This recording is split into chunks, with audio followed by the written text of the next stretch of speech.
Ini adalah senjata AT-4 buatan Swedia. Dalam nomenklatur militer Amerika disebut sebagai M136. Ini merupakan salah satu jenis senjata anti-tank. Selain AT-4, ada banyak sekali jenis senjata semacam ini. Misalnya ini adalah RBG-26. Yang digunakan prajurit TNI ini adalah J90 buatan Spanyol. Senjata yang ditembakkan dengan cara dipanggul di pundak ini oleh orang awam sering disebut sebagai bazooka. Bazooka merupakan nama dari senjata panggul anti-tank buatan Amerika, yakni M1 dan beberapa varian pengembangannya, di antaranya M9 dan M20 Super Bazooka, serta varian eksperimental M25 Tri-Shot Bazooka. Nama bazooka sebenarnya juga bukan nama resmi. Sebutan bazooka diambil karena mirip dengan sejenis alat musik tiup, yakni bazooka yang diperkenalkan oleh musisi komedian Bob Burns pada tahun 1910. Meskipun sekilas hampir mirip satu sama lain, namun senjata panggul anti-tank ini memiliki jenis yang berbeda-beda. Mulai dari metode bagaimana melontarkan proyektil, jenis hulu ledaknya, serta kemampuan peluncurnya untuk bisa diisi ulang atau tidak. Dalam video ini, kita akan bahas jenis-jenis senjata anti-tank yang ditembakkan dengan cara dipanggul. Untuk lebih mudahnya, kita sebut sebagai jenis-jenis bazooka. Yang pertama, berdasarkan caranya mengenai target, dibagi menjadi guided atau berpemandu dan tipe tidak berpemandu. Senjata anti-tank berpemandu atau ATGM dibagi lagi berdasarkan metode pemandunya. Ada yang menggunakan M-Close, C-Close, beam riding, laser, infrared, dan lain-lain. Kita sudah pernah membahasnya dalam video cara kerja rudal anti-tank. Maka, dalam video ini, kita hanya akan bahas jenis yang tidak berpemandu. Karena tidak memiliki sistem pengendali, maka senjata ini harus dibidik secara tepat sebelum ditembakkan. Kesuksesan mengenai sasaran sangat tergantung skill penembak dalam membidik dan mengarahkan tembakan. Sekarang, kita bahas jenis senjata anti-tank berdasarkan tenaga pendorongnya. Bagaimana metode senjata tersebut melontarkan proyektil atau hulu ledak ke sasaran. Ada berbagai jenis sistem pendorong yang digunakan, yakni roket, sistem recoilless atau tanpa tolak balik, dan gabungan keduanya. Sistem pendorong roket menggunakan roket untuk mendorong hulu ledak. Beberapa contoh yang menggunakan pendorong roket adalah M1 Bazooka, LRAG F1 buatan Prancis, dan PF89 buatan Cina. Amunisi senjata ini terdiri dari roket di bagian belakang dan hulu ledak di bagian depan. Ketika ditembakkan, roket ini akan menyala. Dorongan roket akan melontarkan peluru anti-tank melesat ke sasaran. Tetapi, meskipun menggunakan roket, jangan dibayangkan ketika ditembakkan, roket akan menyala seperti ini. Api roket terus menyembur dan meninggalkan jejak asap seperti ini. Hal tersebut hanya ada di film. Dalam kenyataannya, roket pada senjata panggul anti-tank menyala sangat-sangat singkat dan dalam jarak yang sangat pendek. Roket hanya menyala saat masih berada di dalam tabung peluncur. Ketika keluar dari tabung peluncur, pembakaran roket sudah habis dan api roket sudah padam. Ini bertujuan untuk keselamatan. Terkena semburan api roket di wajah sama sekali tidak keren. Beberapa senjata semacam bazooka pada masa awal, roketnya kadang masih menyala setelah keluar dari tabung peluncur. Untuk mengantisipasi hal ini, senjata tersebut diberi perisai pelindung untuk melindungi muka. Contohnya pada Panzerschreck buatan Jerman dan RL-83 Blindigkeit buatan Belgia. Meskipun roket hanya menyala dalam jarak yang sangat pendek, namun sudah mampu mencapai kecepatan yang sangat tinggi. Selanjutnya, roket yang sudah padam ini terus melesat mengandalkan inersia dari kecepatan awal. Karena roket menyala dalam waktu yang sangat-sangat singkat, penembakan senjata ini hanya terlihat seperti ledakan, mirip seperti penembakan meriam. Sistem pendorong berikutnya adalah recoilless gun atau senjata tanpa tolak balik. Prinsip kerjanya hampir sama dengan meriam. ledakan propelan di dalam tabung mendorong proyektil meluncur ke depan. Bedanya, pada meriam bagian belakang rapat, tekanan ledakan difokuskan mengarah ke depan. Namun akibatnya timbul gaya dorong ke belakang atau disebut recoil. Pada meriam, ini tidak masalah. Namun, jika senjata ini posisinya dipanggul, tidak mungkin recoil yang besar tersebut harus ditahan oleh tubuh manusia. Solusinya adalah recoilless gun. Bagian belakang tabung peluncur terbuka, sehingga saat menembak, tekanan ledakan propelan mengarah ke depan dan ke belakang. Tekanan ke depan melontarkan proyektil, sedangkan tekanan ke belakang menyembur keluar melalui lubang belakang. Semburan ke belakang ini menghasilkan daya dorong ke depan yang melawan recoil. Keduanya saling meniadakan, sehingga ketika ditembakkan, senjata ini tidak menimbulkan recoil. Ini adalah demonstrasi perbandingan recoil antara senapan M1 Garand dengan recoilless gun M18. Senjata M18 yang berkaliber 57 mm sama sekali tidak menimbulkan recoil. Untuk menambah efektivitas dorongan anti-recoil ini, lubang bagian belakang kadang berbentuk corong yang melebar. Ini untuk menambah daya dorong ke depan. Karena untuk menahan recoil dari proyektil yang bobotnya beberapa kilogram dan melaju dengan kecepatan ratusan meter per detik, maka semburan ledakan gas ke belakang juga harus sangat kuat. Maka dari itu, pada saat ditembakkan, senjata recoilless ini menghasilkan ledakan ke belakang atau backblast yang sangat berbahaya. Beberapa contoh senjata anti-tank dengan sistem recoilless adalah Panzerfaust yang digunakan Jerman pada Perang Dunia Kedua. Lalu, AT-4 buatan Swedia, Carl Gustaf M1 hingga M4, recoilless gun M18 dan M67 buatan Amerika Serikat, Miniman juga buatan Swedia, Alak buatan Brasil, dan Kevitsinko buatan Finlandia. Sistem berikutnya adalah gabungan antara recoilless gun dan roket. Pada sistem ini, dorongan awal dilakukan menggunakan sistem recoilless. Kemudian, setelah munisi terlontar beberapa meter dari tabung peluncur, roket akan menyala dan memberikan dorongan tambahan. Dengan gabungan sistem ini, jarak tembak bisa lebih jauh. Contoh paling terkenal yang menggunakan sistem gabungan ini adalah RPG-7.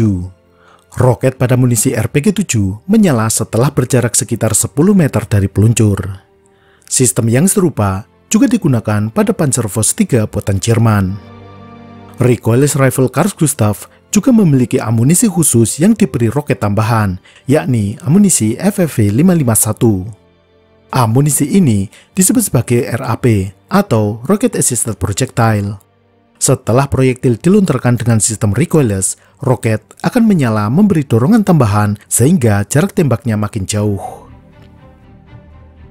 Sekarang, kita bahas jenis bazooka berdasarkan sistem isi ulang peluncurnya. Ada bazooka yang sekali pakai dan ada yang bisa diisi ulang atau reload berulang kali. Pertama, yang sekali pakai. Bazooka ini menggunakan peluncur disposable. Jadi, setelah ditembakkan, tabung peluncur ini tidak bisa diisi ulang lagi. Tabung peluncur dan roket di dalamnya merupakan satu paket. Dalam pertempuran, setelah menembak, tabung peluncur akan langsung dibuang. Ini sekaligus mengurangi beban bawaan prajurit. Tabung peluncur sekali pakai biasanya terbuat dari bahan yang ringan, yakni komposit atau fiberglass. Salah satu contoh senjata anti-tank sekali pakai yang terkenal adalah M72 Law buatan Amerika Serikat. AT-4 juga menggunakan tabung peluncur disposable. Beberapa varian RPG juga sekali pakai, yakni RPG-18, RPG-22, 26, 27, 28, dan RPG-30. Senjata lain yang tabungnya sekali pakai adalah sebagai berikut. Instalasa C90 buatan Spanyol. Ini adalah bazooka sekali pakai yang saat ini digunakan oleh TNI. Namun, untuk versi training atau latihan menggunakan subkaliber dan bisa diisi ulang. M80 Zolza dari Yugoslavia. Bentuknya hampir sama persis dengan M72 Law. Senjata ini juga pernah digunakan TNI. Senjata anti-tank sekali pakai yang pernah digunakan TNI lainnya adalah Ambrus buatan Jerman. Matador atau memiliki nama lain RGW-90 dan Panzerfaust 90 merupakan hasil pengembangan kerjasama antara Jerman, Israel, dan Singapura.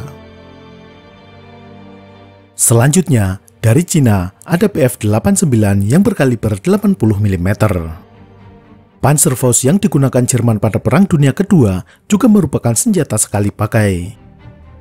Kemudian, tipe kedua adalah yang bisa diisi ulang atau bisa di-reload. Tabung peluncur bisa digunakan berulang kali. Contohnya adalah M1 Bazooka dan varian-varian bazooka selanjutnya. Kemudian, RPG-2, RPG-7, dan RPG-16. Tabung peluncur recoilless gun Carl Gustav baik M1, M2, M3 maupun M4 juga merupakan jenis yang bisa di-reload. Dari segi bobot, antara model sekali pakai dan model isi ulang ada kelebihan dan kekurangannya, tergantung jumlah munisi. Sebagai contoh, kita bandingkan antara AT4 dengan Carl Gustav M3. AT4 memiliki bobot 6,7 kg. Carl Gustav M3 bobot peluncurnya 10 kg, bobot amunisinya 3,2 kg. Jika sama-sama butuh satu tembakan, maka membawa AT4 jelas lebih ringan. Jika dua tembakan, bobot 2 AT4 adalah 13,4 kg, sedangkan M3 dengan dua amunisi totalnya 16,4 kg, masih lebih berat. Baru setelah 3 amunisi, beban membawa M3 menjadi lebih ringan. Selain model sekali pakai dan model isi ulang, ada lagi model yang semi-disposable. Contohnya adalah Panzerfaust 3 dari Jerman. Peluncur terdiri dari modul penembak dan pembidik. Bagian ini bisa digunakan berulang kali. Sedangkan amunisinya berbentuk satu paket yang terdiri dari proyektil atau hulu ledak dan tabung peluncur. Tabung ini sekali pakai.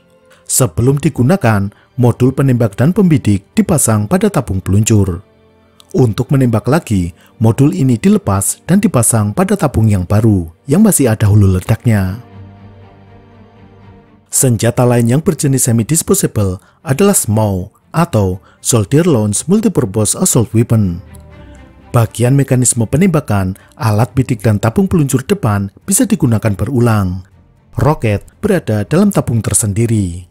Tabung ini dipasang atau disambung di belakang tabung depan. Tabung berisi roket ini sifatnya sekali pakai. Selain jenis semi isi ulang, SMAW juga memiliki varian disposable, yakni M141 SMAW D. Kode huruf D berarti disposable. Selain amunisi anti-armor untuk melawan tank, senjata semacam bazooka ini juga bisa menembakkan jenis hulu ledak lain untuk sasaran yang berbeda. Berikut ini jenis-jenis hulu ledak yang bisa ditembakkan oleh bazooka selain hulu ledak HEAT atau High Explosive Anti-Tank. Yang pertama adalah hulu ledak anti-personel. Hulu ledak ini saat meledak menghasilkan pecahan-pecahan logam kecil yang sangat banyak dan menyebar ke segala arah. Contohnya adalah hulu ledak OG-7V pada RPG-7. Kemudian ada amunisi FFV-401 pada Carl Gustav M3. Amunisi Carl Gustav ini menembakkan proyektil berbentuk anak panah kecil atau seperti paku yang jumlahnya sangat banyak, jumlahnya 1100 biji. Kemudian ada hulu ledak HEDP atau High Explosive Dual Purpose. Hulu ledak ini digunakan untuk sasaran bunker, bangunan gedung, personel di tempat terbuka, dan kendaraan tempur ringan. Selanjutnya, hulu ledak termobarik. Ledakan hulu ledak ini menghasilkan panas pembakaran dan tekanan yang tinggi. Ini efektif untuk target personel di dalam gedung atau lubang perlindungan. Ada juga hulu ledak incendiary atau pembakar. Sesuai namanya, hulu ledak ini didesain untuk membakar target. Beberapa jenis bazooka dirancang khusus sebagai senjata pembakar. Contohnya adalah M202 Flash, singkatan dari Flame Assault Soldier. Nama Flame sudah mengindikasikan bahwa senjata ini adalah senjata pembakar. Contoh lainnya adalah FHJ-84 buatan Cina dan RPO Ashmel buatan Uni Soviet. Untuk meningkatkan daya tembus pada armor modern yang sering dilengkapi dengan reaktif armor, diciptakan hulu ledak tandem. Hulu ledak ini merupakan hulu ledak ganda. Hulu ledak bagian depan menghancurkan reaktif armor dan hulu ledak belakang menembus armor utama. Hulu ledak lainnya adalah smoke atau asap, illumination untuk menerangi, dan training untuk latihan. Itulah jenis-jenis bazooka atau senjata panggul anti-tank. Di TNI, istilahnya adalah senjata lawan tank. Sampai jumpa.